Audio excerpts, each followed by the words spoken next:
வணக்கம். நான் doctor Deepa Lalan BHMS homeopathic physician. இன்றைக்கி நம்ம என்ன டாபிக் பற்றி டிஸ்கஸ் பண்ண போகிறோம் அப்படின்னா, இந்த கொரட்டை எங்கள் வீட்டுக்காருக்கு விட்ற கொரட்டை என்னால் தாங்க முடியல மேடம். நல்லா காலையிலேருந்து உழைச்சிட்டு போய் தூங்குனா அந்த மனுஷன் கொரட்டை விட்டே என்னை எழுப்பிட்டுறார். இப்படி நிறைய சொல்கிறவங்க உண்டு. அதே மாதிரி எங்கள் ஒய்ஃப்னோட தொல்லை தாங்க முடியல மேடம். என்ன சார் பண்ணுறாங்க, கொரட்டை விட்டே நம்மளை சாவடிக்கிறாங்க அப்படிம்பாங்க. இந்த மாதிரி ரொம்ப சாதாரணமாக கொரட்டையினால் கஷ்டப்படுற பர்சனாலிட்டிஸ் எவ்வளோ பேர் இருக்காங்க. மற்றவங்க சொல்ல அப்படின்னா கூட எனக்கே கூட 4 பேர் கூட வந்து வெளியே போயிட்டு தூங்குறேன் அப்படின்போது கஷ்டமாக இருக்குது. பெரிய கொரட்டை சவுண்டு வருது, அதை எப்படி நிறுத்துறதுனே தெரியல அப்படின்ற மாதிரி நிறைய பேர் யோசிக்கிறாங்க. பொதுவாக இந்த கொரட்டை வருது அப்படின்னாலே அவங்களோட ஹேர்வேஸ் வந்து பார்த்திங்கன்னா குறுகி இருக்குது அப்படின்னு சொல்லலாம். ட்ரக்கியா அப்படின்னு சொல்லுவாங்க, சுவாசக்குழல். அந்த சுவாசக்குழல் நேரோயிங் ஆஃப் த ட்ரக்கியா அது வந்து பார்த்திங்கன்னா குறுகி இருக்கிறது ஒரு காரணமாக இருக்கலாம். இந்த குறுகி ஏன் வருது, எத்தனையோ ரீசன்ஸ். அது சின்ன வயசில் அடிக்கடிக்கு சளி வருது, அடிக்கடிக்கு உடல் சார்ந்த உபாதைகள் இருக்குது, ப்ரைமரி காம்ப்ளெக்ஸ் இருந்துச்சு, டிபி இருந்துச்சு, அதுக்கு வைத்தியம் அந்த வைத்தியம் பண்ணும்போது ப்ராப்பராக பண்ணல, அப்போ நுரையீரலில் லைட்டாக சுருக்கும், இந்த சுவாசக்குழல் சுருக்கும். எப்போ பாரு வந்து பார்த்திங்கன்னா எனக்கு சளி, எனக்கு சுவாசம் சம்மந்தப்பட்ட பிரச்சனைகள் இருக்குது அப்படின்னும் போது அந்த ட்ரக்கியா வந்து சுருங்கிறதுக்கான வாய்ப்பு உண்டு. இது ஒரு ரீசன். நிறைய ஆல்கோஹால் எடுப்பாங்க, தண்ணி அடிக்கிறவங்களுக்கு இந்த கொரட்டை வர்றதுக்கு வாய்ப்பு உண்டு. அதே மாதிரி பார்த்திங்கன்னா நிறைய ஸ்மோக்கிங் இருக்கவங்களுக்கு கொரட்டை வர்றதுக்கு வாய்ப்பு உண்டு. அதிகப்படியான ஒபிசிட்டி, உடல் பருமன் இருக்கவங்களுக்கு கொரட்டை வர்றதுக்கு வாய்ப்பு உண்டு. உடலில் மற்ற ஆரோக்கிய குறைபாடுகள் இருக்குது, அவங்களுக்கும் இந்த கொரட்டை வர்றதுக்கு வாய்ப்பு உண்டு. தூக்கமின்மை ப்ராப்ளம் இருக்குது, அவங்களுக்கும் இது வந்து கொரட்டை வரதுக்கு வாய்ப்பு உண்டு. என்னங்க தூக்கமின்மையில் கூட வருமா அப்படின்னா, இந்த ஸ்லீப் அப்னியா சிண்ட்ரோம் அப்படின்னு ஒன்று இருக்குது. இந்த ஸ்லீப் அப்னியா அப்படிம்பாங்க. இந்த ஸ்லீப் அப்னியானா என்னென்னா, நல்லா ஆழ்ந்த தூக்கம் இருக்கும், நடுவில் மூச்சு பயங்கரமாக திணறும், அவங்களோட சுவாசிக்க முடியாது, திணறி எழுந்துப்பாங்க. புரியுதுங்களா? அதுக்கு வந்து பார்த்திங்கன்னா கண்டினியூஸ் பாசிட்டிவ் ஏர்வே ப்ரெஷர் அப்படின்ற மாதிரி அந்த சுவாச இது வந்து பார்த்திங்கன்னா திறந்தே வைப்பாங்க. சுவாசம் வந்து பார்த்திங்கன்னா நல்ல மூச்சு விடுறதுக்கு ஏற்ற மாதிரி ஒரு ப்ரெஷர் கொடுத்து நிறைய டாக்டர்ஸ் வந்து பார்த்திங்கன்னா அதை வந்து வச்சு அவங்களுக்கு வந்து பார்த்திங்கன்னா இந்த அப்னியா அப்படின்றத ட்ரீட் பண்ணுவாங்க. ஆக்சுவலி அப்படியெல்லாம் பண்ணணுமா அப்படின்னா அப்படி கிடையாது. ரொம்ப காம்ப்ளிகேஷன்ஸ் இருக்கவங்களுக்கு இந்த மாதிரி சிபிஏபியெல்லாம் வைக்கிறது உண்டு. அப்போ இந்த மாதிரி தூக்கமின்மையில் வர ஒரு விஷயந்தான் வந்து பார்த்திங்கன்னா ஸ்லீப் அப்னியா அப்படின்றது. அதுலேயும் கொரட்டை அப்படின்றது வரது உண்டு. அப்போ அவங்க ஆழ்ந்த தூக்கம், நல்ல கொரட்டை, திடீர்னு சுவாசத்துக்கு தடுமாறி எழுந்துக்கிறது. சரி, இந்த மாதிரி நிறைய விஷயத்தில் கொரட்டை அப்படின்றது வர்றது உண்டு. அதே மாதிரி பாருங்கள், நிறைய இப்போ கொரட்டை இருக்கவங்க அதை சமாளிக்கணும் அப்படின்னா ஃபஸ்ட்டு விஷயம் ஆல்கோஹாலை கட் பண்ணணும், ஒபிசிட்டியை கட் பண்ணணும், உடம்பு வந்து பயங்கர வெயிட் இருக்காங்க அப்படின்னா கட் பண்ணணும். நம்ம வந்து பாருங்கள் ஸ்மோக்கிங் ஹேபிட் இருக்கா, கட் பண்ணணும். தலை வந்து பார்த்திங்கன்னா பெரிய தலையணை வச்சு படுக்கிறது அப்படின்றது கூடாது, சின்ன தலையணை வச்சு படுத்துக்கலாம். இல்லைனா வந்து பாருங்கள் ஒரு கழிச்சு படுத்துக்கலாம். இப்படி நேராக பண்ணுறதை விட ஒரு கழிச்சு படிக்கலாம். அதே மாதிரி ஒரு சிலருக்கு இந்த கழுத்து வலியும் சேர்ந்துருக்கும். அப்போ அவங்க வந்து பார்த்திங்கன்னா தலையை கொஞ்சம் எலிவேட் பண்ணி படுக்கிறது அப்படின்றது நல்லது. தலையை எலிவேட் பண்ணி ஒரு பெரிய கழுத்து பகுதியும் சேர்த்து தலையணை வச்சுட்டு மல்லாந்து படுக்கிறது, இப்படி படுக்கிறதுக்கு பதில் கவுந்து படுக்கிறது, அப்படியும் படுக்கிறதுக்கு பதில் இப்படி ஒரு கழிச்சு இப்படி படுக்கலாம். இதனாலேயும் வந்து பார்த்திங்கன்னா நல்ல வித்தியாசம் அப்படின்றது வரும். ஒரு ஆரோக்கியமான உணவு முறைகள் அப்படின்றத கண்டிப்பாக மெயின்டைன் பண்ணுங்க. எங்கள் கொரட்டையில் கூட ஆரோக்கியமான உணவு முறை மெயின்டைன் பண்ணணுமா அப்படின்னா கண்டிப்பாக மெயின்டைன் பண்ணணும். நான் பேசும்போதே சொன்னேன், கண்டினியூஸாக சுவாசம் சம்மந்தப்பட்ட பிரச்சனை இருந்துச்சு அவங்களுக்கு. சின்ன வயசுலேருந்து எப்போ பாரு எனக்கு வந்து பாருங்கள் சளி பிடிக்கும், இப்படிப்பட்ட பர்சனாலிட்டிஸ்க்கெலாம் பின்னாடி கொரட்டை வரத்துக்கு நிறையவே வாய்ப்பு உண்டு.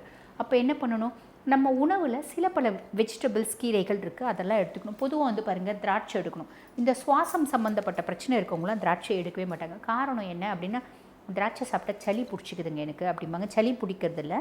திராட்சையினோட தன்மை என்ன அப்படின்னா, நுரையீரலில் இருக்க சளியை கரைச்சி வெளியேற்றக்கூடிய தன்மை அப்படின்றது உண்டு. மியூக்கோலைட்டிக் ஏஜென்ட் திராட்சை. அதுக்கும் மேலே நம்ம திராட்சை சாப்பிடும்போது என்ன பண்ணுவோம், அந்த கொட்டையை துப்பிடும். திராட்சையில் எந்த திராட்சைங்க பெஸ்ட்டு அப்படின்னா காப்பிள் கிரேப்ஸ். எந்த திராட்சை விலை மிச்சமோ அந்த திராட்சை, ரொம்ப காஸ்ட்லியோ அந்த திராட்சை தான் வந்து பார்த்திங்கன்னா பயங்கரமான சத்துக்கள் இருக்குது அப்படின்னு நம்ம நினைப்போம். அது உண்மை கிடையாது. கிலோ வந்து பார்த்திங்கன்னா 50 ரூபா விற்கிற இந்த திண்டுக்கல் பக்கத்தில் இருக்க திராட்சை, திண்டுக்கல் திராட்சை அப்படின்னு சொல்லுவாங்க பார்த்திங்களா, மதுரை பக்கத்தில், அந்த திராட்சை பன்னீர் திராட்சை அப்படின்னு சொல்லுவாங்க. அதில் நிறைய நல்ல விஷயம் இருக்குது. எப்படி அப்படின்னா, கொட்டை நல்லா பருத்து இருக்கும். அந்த கொட்டை வந்து பாருங்கள், நம்ம அந்த கொட்டையை வந்து சாப்பிட்டுட்டு துப்பிடும். ஏன்னா சின்ன வயசுலேருந்து பாட்டி நம்மளுக்கு சொல்லியிருப்பாங்க, கொட்டையை சாப்பிட்டா வயிற்றுக்குள்ளே திராட்சை செடி முளைச்சிடும், திராட்சை கொடி, அது ஆக்சுவலி திராட்சை அவங்க சொல்லியிருப்பாங்க, திராட்சை மரம் முளைச்சிடும், திராட்சை செடி முளைச்சிடும் அப்படிலாம் சொல்லி கொடுத்துருப்பாங்க. ஆக்சுவலி திராட்சை கொடி, அந்த திராட்சை கொடி முளைச்சி நம்ம மூக்கொழியே தொங்குமா அப்படிலாம் கிடையாது. ஆக்சுவலி என்னென்னா, அந்த கொட்டையில் வந்து பார்த்திங்கன்னா ரெஸ்வெரட்ரால் அப்படின்ற ஒரு விஷயம் இருக்குது. அந்த ரெஸ்வெரட்ரால் அப்படின்ற மூலக்கூறு வந்து பார்த்திங்கன்னா கேன்சர் மாதிரி பெரிய நோய்கள் வராமல் கூட தடுக்குது. இன்னும் பல நோய்களுக்கு அது மருந்தாக இருக்குது. நம்ம துப்புற கொட்டை, அந்த துப்புற கொட்டையை வந்து பார்த்திங்கன்னா என்ன பண்ணுறாங்க, திராட்சை பழமாக வாங்குறாங்க. அதை வந்து வைன் எடுத்துகிட்டு அந்த கொட்டையை நல்லா காய வச்சு அதை பவுட்ரு பண்ணி வெளிநாட்டு கம்பெனி அதை திருப்பி இந்தியாவுக்கே வந்து பார்த்திங்கன்னா எக்ஸ்போர்ட் பண்ணுது. அங்கேருந்து இங்கே நம்மளுக்கு வருது, நம்ம அதை இம்போர்ட் பண்ணுறோம். நம்ம துப்புற கொட்டையை எதுக்கு, பல நோய்களுக்கு மருந்தாக இருக்குது அப்படின்னு சொல்லிட்டு. ஆக இந்த திராட்சை மாதிரி உணவுகள்லாம், அதாவது பழங்களெல்லாம் நம்ம அவாய்ட் பண்ணுவோம். அதெல்லாம் சாப்பிட்ணும். நம்ம சளி பிடிக்கும் அப்படின்னு நினைக்க வேண்டாம். சளியை கரைச்சி வெளியேற்றும். நிறைய பேருக்கு திராட்சை சாப்பிட்டோடனே மூக்கில் தண்ணி ஊற்றும்.